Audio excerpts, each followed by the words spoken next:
नमस्कार दोस्तों, मैं आरती कृष्णा अपने इस YouTube चैनल पर आप सभी लोगों का बहुत बहुत स्वागत करती हूँ। तो दोस्तों, आज मैं आप सभी लोगों के सामने उपस्थित हुई हूँ एक नए टॉपिक के साथ, जो है पीएम इंटर्नशिप स्कीम या प्रधानमंत्री इंटर्नशिप योजना। तो आज हम इस इंटर्नशिप स्कीम को पॉइंट वाइज पॉइंट समझेंगे और विस्तार से जानेंगे इस स्कीम के बारे में, क्या स्टूडेंट को बेनिफिट मिल सकता है इस स्कीम के अंतर्गत, और साथ ही साथ हम इस स्कीम के आर्थिक, सामाजिक और मोरल प्रोस्पेक्ट को भी विस्तार से समझने की कोशिश करेंगे कि अगर इस स्कीम के अंतर्गत किसी भी स्टूडेंट को बेनिफिट मिलता है या इस स्कीम के अंतर्गत कोई भी स्टूडेंट इनरोल होता है, हायर होता है, तो उसको आर्थिक, सामाजिक और मोरल रूप से किस तरह की सहायता मिल सकती है और किस तरह से ये स्कीम के कुछ ड्रॉबैक हैं जो कि यूथ के लिए हैं या स्टूडेंट्स के लिए हैं। दोस्तों, पीएम इंटर्नशिप स्कीम का एम है इस देश के 1 करोड़ यूथ को या स्टूडेंट्स को अगले 5 सालों में 500 कंपनीज में इंटर्नशिप प्रोवाइड कराना। और ये इंटर्नशिप प्रोग्राम बजट 2024-25 के अंतर्गत भारत सरकार के द्वारा निकाली गई है। इस स्कीम के अंतर्गत यूथ को 12 महीने तक रियल लाइफ कॉर्पोरेट सेक्टर के बिजनेस और प्रोफेशनल्स के बारे में जानकारी मिलेगी। स्टूडेंट को कॉर्पोरेट में अस्थायी तौर पर काम करने का मौका मिल रहा है। इस स्कीम का जो पायलट प्रोजेक्ट है उसके अनुसार 1.24 लाख स्टूडेंट को हायर करना है ईयर 2024-25 में। इस पीएम इंटर्नशिप स्कीम के अंतर्गत आप 500 कंपनीज में अपनी इंटर्नशिप कंप्लीट करेंगे। ये 500 कंपनीज हैं, जैसे कि पहली है रिलायंस इंडस्ट्रीज, दूसरी है टाटा कंसल्टेंसी सर्विस लिमिटेड, तीसरी एचडीएफसी बैंक लिमिटेड, चौथी है oil and gas natural corporation limited, पांचवी है इंफोसिस लिमिटेड, आईटीसी लिमिटेड है, आईसीआईसीआई बैंक है, power grid corporation of India limited है, Tata sons private limited, Wipro limited, HCL technologies limited, Hindustan zinc limited, Reliance Jio infocomm limited, Mahanadi coal field limited, NMDC limited, Hindustan Unilever limited, REC limited, JSW steel limited, GAIL India जो कि government company है, Cognizant Technology Solution India Private Limited, Larsen and Toubro Limited, ये construction company है, Axis Bank जो कि finance related company है, Northern Coal Field ये coal से रिलेटेड कंपनी है, ऑयल इंडिया लिमिटेड ये रिफाइनरी कंपनी है, Hindustan Petroleum Corporation Limited, Jindal Steel and Power Limited, Reliance Retail Limited, Reliance Retail से संबंधित कंपनी है, Nuclear Power Corporation of India, Tech Mahindra Limited, Power finance corporation limited, UltraTech cement limited, Bharat petroleum Corporation limited, serum institute of India Private limited. Serum institute के बारे में आप सभी लोगों ने कोविड के टाइम पर सुना होगा। यानी सारी टॉप कंपनीज है, टॉप 500, जिनका मार्केट कैपिटलाइजेशन हजारों करोड़ों में है। तो ये पूरी लिस्ट है जो कि 4-5 लिस्ट में पूरी कंपनीज के नेम दिए हुए हैं। मैंने पूरी लिस्ट लगा दी है जहां से आप चेक कर सकते हैं कि आपको इस पीएम इंटर्नशिप स्कीम के अंतर्गत किन किन टॉप 500 कंपनीज में काम करने का मौका मिल सकता है। तो आप रिस्पेक्टेड कंपनीज में काम कर सकते हैं। और जो लास्ट की 4 कंपनीज है जो कि 500 के अंतर्गत आती हैं, ITC infotech India limited, IIFL finance limited, Haldiram foods international private limited, DBS bank India limited. इस स्कीम का मेन पर्पस है कंपनी के द्वारा स्टूडेंट को प्रशिक्षण प्रदान करना और साथ ही साथ इंडस्ट्री और कॉर्पोरेट कल्चर से स्टूडेंट को रूबरू कराना कि आखिर किस तरह से इंडस्ट्री और कॉर्पोरेट वर्क करता है, ताकि स्टूडेंट एकेडमिक लर्निंग और इंडस्ट्री रिक्वायरमेंट के अनुसार पैसा कमाना सीखे। क्योंकि आप सभी लोगों को पता होगा कि एकेडमिक में हम चीजों के बारे में डिटेल्ड नॉलेज गेन करते हैं कि किस तरह से चीजें वर्क करती हैं। एकेडमिक हमारा प्रैक्टिकल पार्ट नहीं है, प्रैक्टिकल हमें कॉर्पोरेट या इंडस्ट्री में जाके सच्चाई पता चलती है।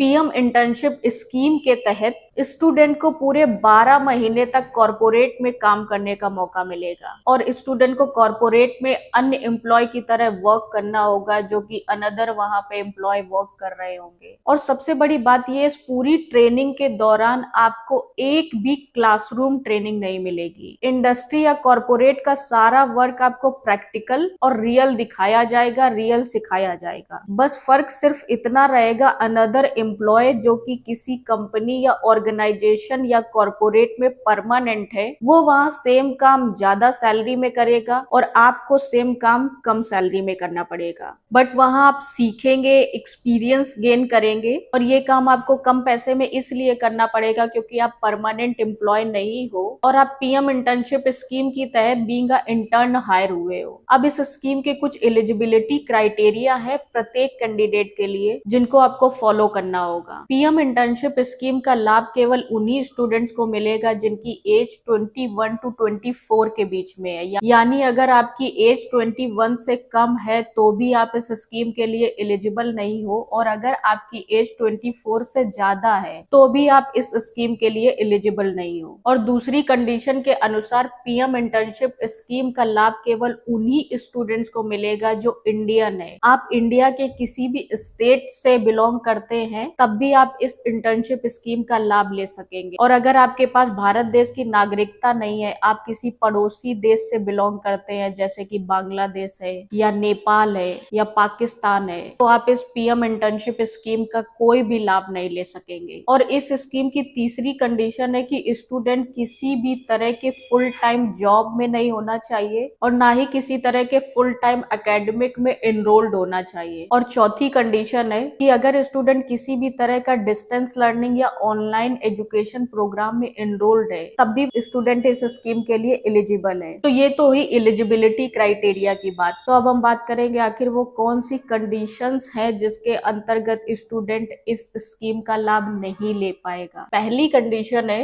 जो students IITs, IIM, national law universities, IISER, NIDs और आईआईटीज से ग्रेजुएशन किए होंगे वो इस पीएम इंटर्नशिप स्कीम का लाभ नहीं ले सके। कंडीशन नंबर 2, ऐसे स्टूडेंट्स जिनका qualification CA, CMA, CS, MBBS, BDS, MBA, कोई मास्टर्स डिग्री में एनरोल्ड है या उनके पास कोई मास्टर्स डिग्री है, ऐसे स्टूडेंट्स भी इस पीएम इंटर्नशिप स्कीम का लाभ नहीं ले सकेंगे। कंडीशन नंबर 3, ऐसे स्टूडेंट जो कि किसी skill program, apprenticeship, internship, central या स्टेट गवर्नमेंट के तहत ट्रेनिंग प्रोग्राम में एनरोल्ड होंगे, वो भी इस स्कीम का लाभ नहीं ले सकेंगे। कंडीशन नंबर 4, ऐसे स्टूडेंट जिन्होंने अपना training NATS, national apprenticeship training scheme या एनएपीएस, नेशनल अप्रेंटिसशिप प्रमोशन स्कीम के तहत कंप्लीट किया है या कंप्लीट कर रहे हैं, इस तरह के स्टूडेंट भी इस पीएम इंटर्नशिप स्कीम का लाभ नहीं ले सकेंगे। कंडीशन नंबर 5, ऐसे स्टूडेंट जिनकी फैमिली इनकम 8 लाख से ऊपर है, वो स्टूडेंट भी इस पीएम इंटर्नशिप स्कीम का लाभ नहीं ले सकेंगे। कंडीशन नंबर 6, अगर किसी फैमिली का कोई भी member permanent regular government employ है तो उस फैमिली का मेंबर भी इस पीएम इंटर्नशिप स्कीम का कोई भी लाभ नहीं ले सकेगा। जहां पर फैमिली का मतलब पेरेंट्स यानी माता पिता और स्पाउस यानी पत्नी से रिलेशन है, यानी फैमिली का मतलब ज्वाइंट परिवार से नहीं है बल्कि न्यूक्लियर फैमिली से है कि अगर आपकी पत्नी गवर्नमेंट एम्प्लॉय है तो भी आपको लाभ नहीं मिलेगा, अगर आपके माता पिता में से कोई भी गवर्नमेंट एम्प्लॉय है तो भी आपको लाभ नहीं मिलेगा। गवर्नमेंट का मतलब है सेंट्रल और स्टेट गवर्नमेंट, यूटी एडमिनिस्ट्रेशन यानी यूनियन टेरिटरी एडमिनिस्ट्रेशन, सेंट्रल और स्टेट पीएसयूज, स्टैट्यूटरी ऑर्गेनाइजेशंस और लोकल बॉडीज। यहाँ पे एम्प्लॉय का मतलब रेगुलर और परमानेंट एम्प्लॉय से है, ना कि कॉन्ट्रेक्चुअल एम्प्लॉय से। मतलब ऊपर में से किसी भी ऑर्गेनाइजेशन में अगर आप परमानेंट या रेगुलर एम्प्लॉय हैं तो आप एम्प्लॉय कंसीडर किए जाएंगे। अगर आप कॉन्ट्रैक्ट बेस पे कहीं भी काम कर रहे हैं तो आपको एम्प्लॉय कंसीडर नहीं किया जाएगा। अब आप लोग सोच रहे होंगे कि अगर पीएम इंटर्नशिप स्कीम के अंतर्गत मैं काम करूंगा तो मुझे पगार कितनी मिलेगी यानी दिहाड़ी कितनी मिले। तो अगर आप पीएम इंटर्नशिप स्कीम के अंतर्गत इंटर्नशिप करते हैं तो दोस्तों आपको 5000 रुपीज पर मंथ मिलेगा, जो कि आपको अगले 12 महीने के लिए मिलने वाला है अगर आप एक बार हायर होते हैं। जिसमें से ये जो 5000 रुपीज है ये 2 पार्ट में डिवाइडेड होगा। 500 रुपीज आपको कंपनी के CSR फंड में से दिया जाएगा और 4500 रुपीज आपको गवर्नमेंट के द्वारा प्रोवाइड कराया जाएगा और ये सारा amount 4500 plus 500 equal to 5,000 rupees आपको प्रोवाइड कराया जाएगा, जो भी आपके आधार कार्ड से बैंक अकाउंट लिंक होगा। और जो कंपनी के द्वारा 500 रुपीज आपको प्रोवाइड कराया जाएगा वो बेस्ड रहेगा आपकी अटेंडेंस और परफॉर्मेंस जैसी क्राइटेरिया पे। अगर आपकी अटेंडेंस और परफॉर्मेंस बहुत अच्छी है तो कंपनी अपने CSR फंड में से एक्स्ट्रा अमाउंट भी दे सकती है। इस 5,000 रुपए की पेमेंट के साथ साथ अगर आप कंपनी के इंस्ट्रक्टेड लोकेशन पे शिफ्ट होते हैं तो वन टाइम के लिए आपको एक 6,000 रुपीज की एक्स्ट्रा पेमेंट की जाएगी। और अगर आप लोकेशन पर शिफ्ट नहीं होते हैं तो फिर ये आपको 6,000 रुपीज की पेमेंट नहीं की जाएगी, आपको केवल 5,000 रुपीज पर मंथ ही मिलेगा। ये 6,000 रुपीज केवल उन्हीं स्टूडेंट्स के लिए है जो कि कंपनी की लोकेशन पर शिफ्ट होंगे। तो दोस्तों, इस PM इंटर्नशिप स्कीम का सबसे बड़ा ड्रॉबैक भी है जो है इसका सैलरी स्ट्रक्चर या पेमेंट। बाकी स्कीम बहुत ही अच्छी है, मैं सराहना करती हूँ माननीय प्रधानमंत्री श्री नरेंद्र मोदी जी का और इस स्कीम से जुड़े सभी मेंबर्स का कि उन्होंने इस तरह की स्कीम को लॉन्च करके स्टूडेंट के कॉर्पोरेट सेक्टर के रियल लर्निंग पर फोकस किया है। बट वहीं मुझे इस स्कीम की सैलरी स्ट्रक्चर से बहुत संवेदना भी है, जो कि मुझे आज की महंगाई और मार्केट की रियलिटी दोनों को कंपेयर करके सही नहीं लगती है। दोस्तों, PM इंटर्नशिप स्कीम के लिए मिनिमम एज 21 ईयर और मैक्सिमम एज 24 ईयर है। तो मैं मानती हूँ कि इस एज का स्टूडेंट वयस्क कैटेगरी में आता है। अगर वो किसी भी तरह की इंटर्नशिप कर रहा है या रोजगार पा रहा है तो मीन्स वो अपना खर्चा स्वयं मैनेज करेगा, ना कि इंटर्नशिप करने के लिए खर्चा घर से लेगा। एक 21 टू 24 ईयर का स्टूडेंट है, वो इंटर्नशिप के लिए 500 कंपनीज में से गिवन लोकेशन पर शिफ्ट होता है। तो स्टूडेंट वहां जाकर रहने के लिए PG या रूम लेगा और इन 500 कंपनीज में से ज्यादातर ऑफिस या इंडस्ट्री मेट्रोपॉलिटन सिटीज में है, जहां रहने के लिए PG या रूम का रेंट 5,000 रुपीज या उससे ऊपर है। इसके बाद स्टूडेंट वहां जाकर रहेगा तो कुछ खाएगा भी। तो खाने का अगर हम 50 रुपीज यानी 50 रुपए एक टाइम की डाइट का जोड़ते हैं तो 2 टाइम की डाइट का उसका 100 रुपीज बनता है। वो PG में खाए या बाहर से मैनेज करे, मिनिमम से मिनिमम 100 रुपीज का खाना एक दिन का खाएगा। तो 100 रुपीज के अकॉर्डिंग 30 दिन के लिए खाना 3,000 रुपए का बनता है और मिनिमम से मिनिमम वो 3,000 रुपए का खाना खाएगा। तो ऑब्वियसली जहाँ पर रहेगा, खाना खाएगा, तो उस रूम का कुछ बिजली का बिल भी होगा। अगर हम माने कि एक स्टूडेंट गिरी से गिरी कंडीशन में एक फैन, एक प्रेस, एक ट्यूबलाइट अपने रूम में जलाता है और कुछ चार्जिंग का सिस्टम जैसे मोबाइल और लैपटॉप रखता है तो उसको मिनिमम 500 टू 600 रुपीज बिजली का बिल पेमेंट करना पड़ेगा पर मंथ के हिसाब से, क्योंकि शहर में रहने का मतलब है कि आपका बिजली का बिल पर यूनिट 10 रुपए देना। भले ही उस शहर में पर यूनिट बिजली का रेट कुछ भी हो, बट अगर आप किराएदार हो तो आपको 10 रुपए पर यूनिट बिजली के हिसाब से बिल पेमेंट करना पड़ेगा सब मीटर के अकॉर्डिंग, चाहे आप दिल्ली जैसे मेट्रोपॉलिटन सिटीज में रहते हो या किसी अनदर सिटीज में। हाँ, दिल्ली के कुछ जगह पर है जहाँ पर आपको 200 यूनिट फ्री बिजली मिल जाती है, बट ज्यादातर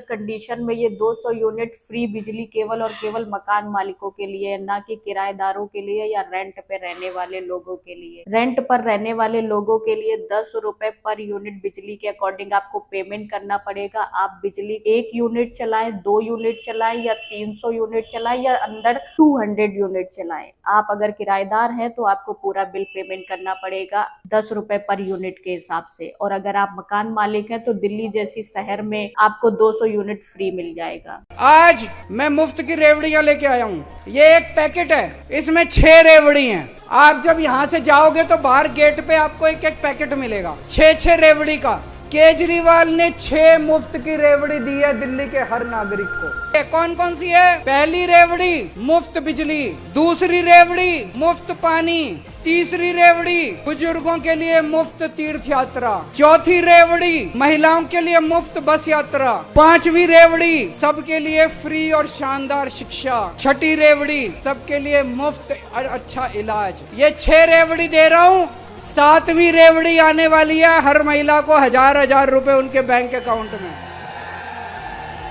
मैं मोदी जी को कहना चाहता हूँ, जनता से तिल इकट्ठा करके, घी इकट्ठा करके, चीनी इकट्ठी करके, गुड़ इकट्ठा करके मैंने रेवड़ी बना के जनता में बांट दी, प्रसाद बांट दिया। आपने तो सारी की सारी मिठाई की दुकान उठा के अपने दोस्त को दे दी। अब अगर आप मेट्रोपॉलिटन सिटीज में रहते हैं तो ज्यादातर मेट्रोपॉलिटन सिटीज में आपको पानी खरीदना पड़ता है। वहां पर जो पानी आपके रूम तक आता है वो पीने के काबिल नहीं होता है। तो एक स्टूडेंट हो या एक इंसान हो या एक वयस्क हो, 20 रुपए से 30 रुपए पर डे के हिसाब से वो अपने पीने के लिए पानी पर खर्च करता है। तो प्रत्येक व्यक्ति 600 से 900 रुपए अपने पीने के पानी के लिए खर्च करता है। तो अब स्टूडेंट कंपनी की जिस गिवन लोकेशन पर शिफ्ट हुआ होगा, ऑब्वियसली कॉर्पोरेट कंपनी या इंडस्ट्री रहने वाले एरिया से काफी दूर होते हैं। तो लगभग 1 से 1.5 घंटे का हम ट्रैवल जोड़ते हैं कि अगर किसी स्टूडेंट का ऑर्गेनाइजेशन, कंपनी या इंडस्ट्री 1 से 1.5 घंटे के रेडियस के ट्रैवलिंग पे है तो मिनिमम 100 रुपीज पर डे वो अपने ट्रैवलिंग पे खर्च करता है। मिनिमम से मिनिमम 3,000 रुपए उसका ट्रैवलिंग का हो जाता है, जो कि ऑर्गेनाइजेशन, ऑफिस या इंडस्ट्री तक पहुंचने के लिए यूज करता है। अब मुझे लगता है कि कोई भी स्टूडेंट अगर कॉर्पोरेट इंडस्ट्री में ट्रेनिंग के लिए या इंटर्नशिप के लिए जाता है तो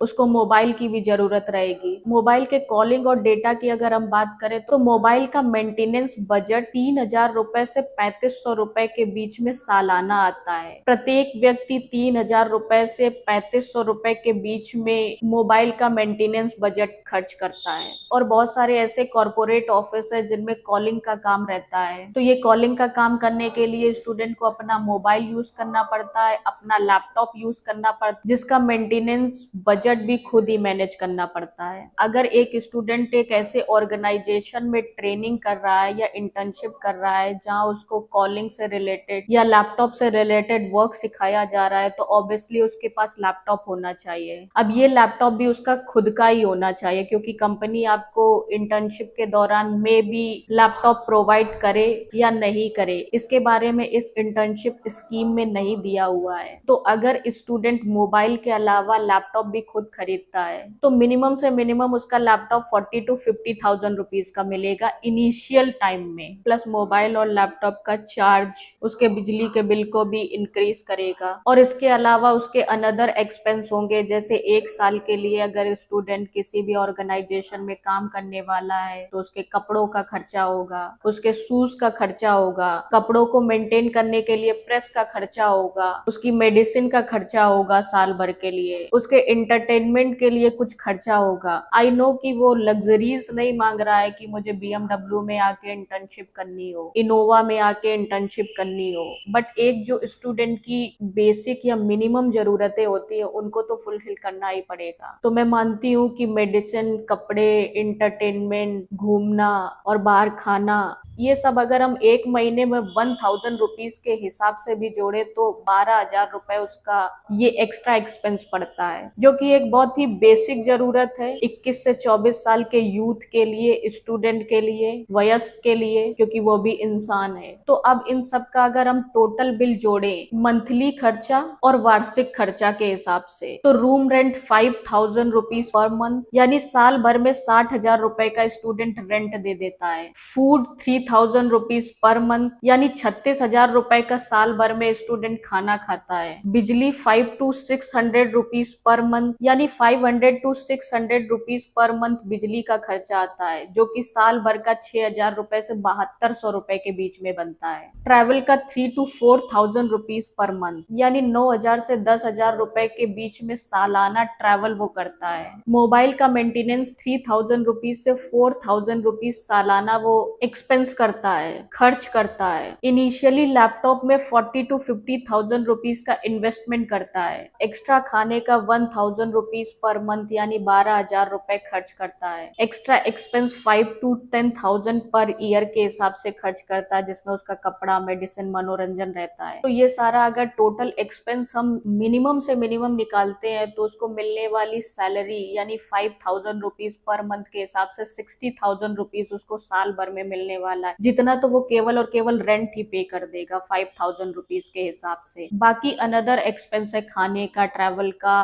लैपटॉप का, मोबाइल का, ये सारा वो कहाँ से भरेगा। तो गवर्नमेंट की ऐसी 5000 रुपीज पर मंथ सैलरी पे बेस्ड इंटर्नशिप स्कीम किसी भी स्टूडेंट के किसी भी काम की नहीं है। आखिर 21 से 24 साल का यूथ है जिसको आप रोजगार दिला रहे हो या इंटर्नशिप दिला रहे हो, तो कोई भी स्टूडेंट या कोई भी वयस्क या कोई भी वोटर घाटे पर इंटर्नशिप नहीं कर सकता है। तो मेरा बहुत बहुत अनुरोध है गवर्नमेंट से कि उनको इस प्रोजेक्ट की सैलरी स्ट्रक्चर पर एक बार दोबारा से ध्यान देना चाहिए, क्योंकि ये स्कीम अच्छी है बट सैलरी स्ट्रक्चर बहुत ही गंदा बनाया गया है। और इस स्कीम के तहत अगले 5 साल में 1 करोड़ लोगों को इस स्कीम का बेनिफिट दिया जाना है, क्योंकि ये स्कीम अगले 5 ईयर के लिए चलने वाली है। और पीएम इंटर्नशिप स्कीम भारत देश के उस यूथ या स्टूडेंट को लाभ पहुंचाने वाली है जिसने कि इस पंचवर्षीय इलेक्शन में अपना वोट देकर माननीय नरेंद्र मोदी जी को प्रधानमंत्री बनाया है। ये उस यूथ स्टूडेंट के भविष्य का चिंतन है जिसने 18 साल के बाद अपना वोट डालना स्टार्ट किया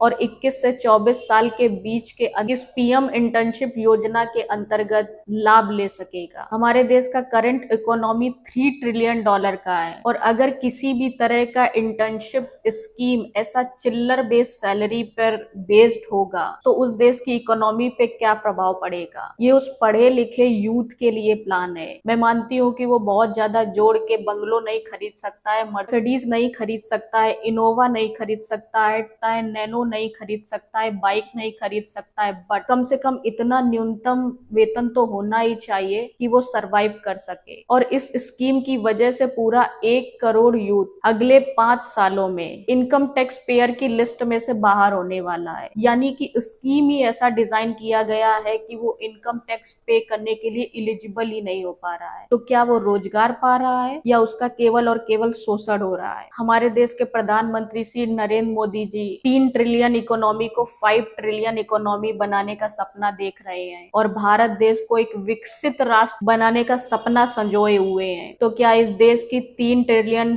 से $5 ट्रिलियन की इकोनॉमी और भारत के विकसित देश बनाने का सपना इस चिल्लर सैलरी प्रोवाइड कराने जैसी रोजगार प्रोवाइड करा के सफल हो जाएगा। हमारे देश के प्रधानमंत्री श्री नरेंद्र मोदी जी हर यूथ को, स्टूडेंट को, एम्प्लॉय को ग्रो करा के $5 ट्रिलियन की इकोनॉमी या विकसित भारत बनाना चाहते हैं, या टॉप 500 कंपनीज के मालिकों को ग्रो करा के विकसित और $5 ट्रिलियन की इकोनॉमी बनाना चाहते हैं। क्योंकि ये जो पीएम इंटर्नशिप स्कीम है इसमें देश के 1 करोड़ यूथ या स्टूडेंट्स की ग्रोथ तो नहीं दिख रही है, यहाँ तक कि शोषण ही दिख रहा है। बट टॉप 500 कंपनीज को 1 करोड़ एम्प्लॉय अगले 5 ईयर में मिलने वाला है, तो कहीं ना कहीं कंपनी की ग्रोथ और कंपनी के मालिकों का ग्रोथ ज्यादा दिखाई दे रहा है। तो मुझे लगता है कि अगर कोई भी स्कीम गवर्नमेंट की तरफ से लॉन्च होती है तो उसका सैलरी स्ट्रक्चर इस देश के स्टूडेंट, इस देश के एम्प्लॉय के हित में होना चाहिए, ना कि कंपनी के मालिकों या इंडस्ट्री या ऑर्गेनाइजेशन के हित में होना चाहिए। ये कोई स्टूडेंट या यूथ को प्रोवाइड कराने वाली पार्ट टाइम जॉब नहीं है जहाँ की बच्चे को केवल और केवल पॉकेट मनी की जरूरत हो। ये एक यूथ स्टूडेंट जो कि 21 से 24 साल की एज में है, जिसके खुद के खर्चे हैं, उसके लिए है। तो मुझे लगता है कि एक बेटर सैलरी के बारे में सोचना चाहिए और न्यूनतम वेजेस की सैलरी एटलीस्ट उसको प्रोवाइड करानी चाहिए, जो कि न्यूनतम वेजेस हर स्टेट, हर सिटी के अकॉर्डिंग अलग अलग है। पीएम इंटर्नशिप स्कीम के अंतर्गत स्टूडेंट को प्राइवेट कंपनी में काम करने का मौका मिल रहा है। उसको कोई गवर्नमेंट कॉन्ट्रैक्ट बेस साल भर के लिए एम्प्लॉयमेंट नहीं मिल रहा है जहाँ टेबल के नीचे से उसको कुछ अर्निंग हो सकेगी, क्योंकि गवर्नमेंट में आपको टेबल के नीचे से भी अर्निंग हो जाती है तो हाँ चल जाएगा। प्राइवेट सेक्टर में आपकी सैलरी का मतलब होता है जो अमाउंट दिया गया है वही अमाउंट आपके बैंक अकाउंट में आएगा, बैंक अकाउंट में ट्रांसफर किया जाएगा। यहाँ आपका ना ऊपर कुछ हो पाएगा ना नीचे कुछ हो पाएगा। और तो और 21 से 24 साल के स्टूडेंट की एज सेटल्ड होने की एज होती है, जहाँ पर 21 से 24 साल के बीच में स्टूडेंट सेटल्ड होता है और 25 से 26 के बीच में उसको मैरिज करनी होती है, जो कि इंडियन कल्चर भी या किसी भी कंट्री के कल्चर के अकॉर्डिंग एक संवैधानिक व्यवस्था है या एक सामाजिक व्यवस्था है। तो अगर 21 से 24 साल के बीच में एक स्टूडेंट या यूथ 5000 रुपीज की सैलरी पे जॉब कर रहा है तो वो मैरिज के लिए कैसे सोच सकता है? उसके खुद के खर्चे नहीं निकल रहे हैं तो वो दूसरे के खर्चे कैसे वहन कर सकता है? इस तरह की सैलरी स्ट्रक्चर्स की वजह से आज का जो यूथ है वो अपने लाइफ साइकिल से बहुत दूर जाता जा रहा है। जिस एज में उसको सेटल्ड होना होता है तब उसको 5000 रुपीज की जॉब ऑफर की जाती है। जिस एज में उसको शादी करनी होती है उस एज में वो अपना करियर बना रहा होता है। तो मुझे लगता है कि सुप्रीम कोर्ट को भी इस तरह की स्कीम पर अपना एक विचार विमर्श करना चाहिए कि इस तरह की स्कीम की सैलरी स्ट्रक्चर ऐसा है क्या? ऐसी स्कीम्स आज के यूथ को 1 करोड़ यूथ के भविष्य के लिए सही है या नहीं है? तो दोस्तों अब इस इंटर्नशिप के ड्रॉबैक को समझने के बाद इसके जो और एडवांटेजेस हैं वो भी हम डिस्कस कर लेते हैं। अगर आप पीएम इंटर्नशिप स्कीम के तहत इंटर्नशिप करते हैं तो आपको सैलरी के अलावा 2 तरह के इंश्योरेंस हैं जिनका बेनिफिट मिलेगा। पहला है प्रधानमंत्री जीवन ज्योति बीमा योजना और दूसरा है प्रधानमंत्री सुरक्षा बीमा योजना, जिसके इंश्योरेंस का अमाउंट गवर्नमेंट ऑफ इंडिया की तरफ से पेमेंट किया जाएगा और साथ ही साथ company additional accidental coverage provide करेगा कि अगर आपका इस इंटर्नशिप के दौरान किसी भी तरह का एक्सीडेंट हो जाता है तो वो कवरेज आपको मिल जाएगा। तो दोस्तों आप लोग बताइएगा कमेंट बॉक्स में किन किन लोगों को, किन किन स्टूडेंट को, किन किन यूथ को, किन किन इंडियंस को, किन किन वोटर्स को, कितने भारतीयों को ये स्कीम सही लगी है और जो भी ड्रॉबैक मैंने इस स्कीम के बताए हैं क्या वो सही है? क्या ये स्कीम एम्प्लॉय या जनता के हित में है या बिजनेसमैन और कंपनी के हित में है? तो इन सभी के आंसर्स आप कमेंट बॉक्स पे लिखिए, मुझे आपके आंसर्स का इंतजार रहेगा। अगर आप इस स्कीम का लाभ लेना चाहते हैं तो www.pminternship.mca.gov.in पोर्टल पर रजिस्टर कर सकते हैं। इस पोर्टल पर रजिस्ट्रेशन ओपन हो गए हैं। इसकी शॉर्टलिस्टिंग का प्रोसेस कंपनी की रिक्वायरमेंट पे डिपेंड करेगा कि अगर कंपनी को जरूरत है ऐसे एम्प्लॉयज की तो वो शॉर्टलिस्टिंग की जाएगी, अन्यथा नहीं की जाएगी। इसके अलावा शॉर्टलिस्टिंग प्रोसेस में आपको रिजर्वेशन का भी बेनिफिट मिलेगा। जो रिजर्वेशन गवर्नमेंट में काम करता है सेम रिजर्वेशन आपको इस हायरिंग में भी रहेगा। SC, ST, general, OBC category में जो भी आपको प्रायोरिटी मिलती है जिस तरह से रहता है सेम वही रहेगा। तो कमेंट बॉक्स में आप बताइए आपको ये वीडियो कैसी लगी। और हाँ, मेरी एक रिक्वेस्ट है कि आई नो अभी मैं मुद्दों को या हम लोगों के साथ होने वाले शोषण के विरुद्ध इस YouTube चैनल के माध्यम से आवाज उठाने में बहुत ही इनिशियल कंडीशन में हूँ, जहाँ मुझे आपके सपोर्ट की बहुत बहुत जरूरत है। आपका फाइनेंशियल सपोर्ट भी हमारे लिए महत्वपूर्ण है, आपका मोरल सपोर्ट भी हमारे लिए बहुत बहुत महत्वपूर्ण है। फाइनेंशियल सपोर्ट के लिए मैं अपना QR कोड लगा दे रही हूँ। अगर आपको लगता है कि आप मुझे फाइनेंशियल सपोर्ट कर सकते हैं तो उस QR को स्कैन करके आप मुझे फाइनेंशियल सपोर्ट कर सकते हैं। उस सपोर्ट की कोई भी लिमिट नहीं है। आप ऑनलाइन पेमेंट यूज करते हैं, आप चाहे तो 1 रुपए का सपोर्ट कर सकते हैं, 2 रुपए का सपोर्ट कर सकते हैं, 5 रुपए का कर सकते हैं, 10 रुपए का कर सकते हैं, 15 रुपए का कर सकते हैं, 20 रुपए का कर सकते हैं, 50 रुपए का कर सकते हैं, 100 रुपए का कर सकते हैं, 500 रुपए का कर सकते हैं, 1000 रुपए का कर सकते हैं, 10,000 रुपए का कर सकते हैं, लाख का करिए, 1000 का करिए, आपकी मर्जी। मेरी तरफ से कोई भी रिस्ट्रिक्शन नहीं है। बट जैसा कि आपको पता है कि इस तरह के मुद्दों के लिए कोई भी स्पॉन्सरशिप नहीं मिलती है, तो मैं चाहती हूँ कि आप हमारा सपोर्ट बने। पूरे वीडियो का भार अगर केवल और केवल मेरे ही कंधों पर रहेगी तो मुझे लगता है मुझे सफर करना थोड़ा सा मुश्किल होगा। तो मैं चाहती हूँ कि ये प्रॉब्लम हमारी है, हम यूथ की है, तो थोड़ा सा भार आप भी अगर अपने कंधे पर ले लेंगे तो मेरे लिए थोड़ी सी चीजें आसान हो जाएंगी। और अगर मोरल सपोर्ट की बात करते हैं तो आप अपनी राय मुझे कमेंट बॉक्स में लिखिए। मिलते हैं फिर नेक्स्ट वीडियो में, तब तक के लिए नमस्कार, जय हिंद।